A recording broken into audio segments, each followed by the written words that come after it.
After Rhode Island Energy, formerly National Grid, proposed a nearly 50% electric rate increase in the coming months, Governor McKee now stepping in, asking regulators to help lessen the burden that could be put on you. 12 News reporter Anita Buffoni joins us now with the details.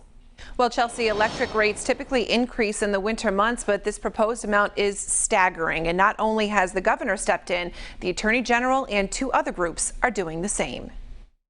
The average Rhode Island household is looking at a roughly $50 monthly increase to their electric bill between October and March of next year. Families and businesses are going to be stressed by this. Monday, Governor McKee sent a letter to the Public Utilities Commission, who is reviewing Rhode Island Energy's temporary rate hike, urging the regulators to consider his proposals to lessen the burden on Rhode Islanders. Those proposals include suspending the customer charge on electric bills until next summer, spreading out the rate hike over 12 months, and to give out the more than $30 million in electric bill credits that were made available as part of the recent sale of National Grid to Rhode Island Energy's parent company. This is going to reduce this cost that's being projected. In winter of 2021, it cost roughly 11 cents per kilowatt hour. That cost may now go up to nearly 18 cents per kilowatt hour if approved by the Rhode Island Public Utilities Commission. Thomas Kogut with the Division of Public Utilities and Carriers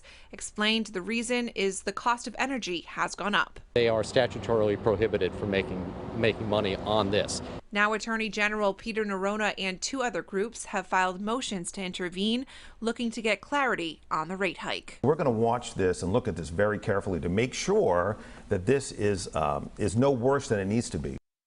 Now, a spokesperson for Rhode Island Energy says the proposed rates for the winter reflect the future price of electricity, the electricity supply, which are passed through to customers without markup. No word yet on when the PUC may decide on the proposed rate hike. Anita Buffoni, 12 News. We're following up tonight on the looming electric rate hike most Rhode Islanders could see on their electric bills. As we've reported, Rhode Island Energy is asking regulators to approve a close to 50% rate increase for the winter, and the governor is pushing regulators for relief. 12 News reporter Anita Buffoni breaks down those details. Anita? Well, Shannon, your electric bill in the winter is usually higher, but starting in October, it could be up to $50 extra a month higher. Now, the governor and other state officials are trying to lessen the burden on you.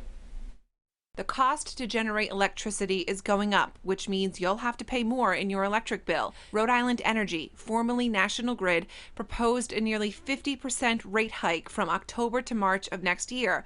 Governor McKee is now stepping in. We're going to do everything we can to minimize any winter increase that will have to be absorbed by either the families or the business community or ratepayers in general. In a letter sent to the Public Utilities Commission, who is reviewing Rhode Island Energy's temporary rate hike, Governor McKee urged the regulators to consider his proposal to lessen the burden on Rhode Islanders. Those proposals are aimed at reducing the impact of the 47% rate increase.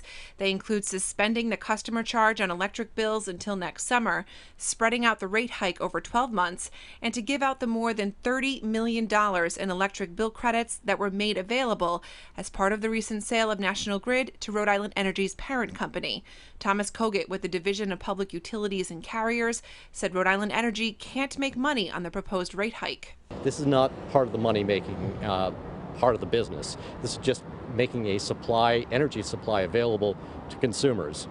In a statement, Rhode Island Energy said in part, these rates, which the utility is required to file every July, reflect the future price of electricity supply, which we pass through to customers at cost without markup. Now, two other groups and the Attorney General are stepping in as well, filing motions to intervene, looking out for the best interest of the ratepayers. Anita Buffoni, 12 News.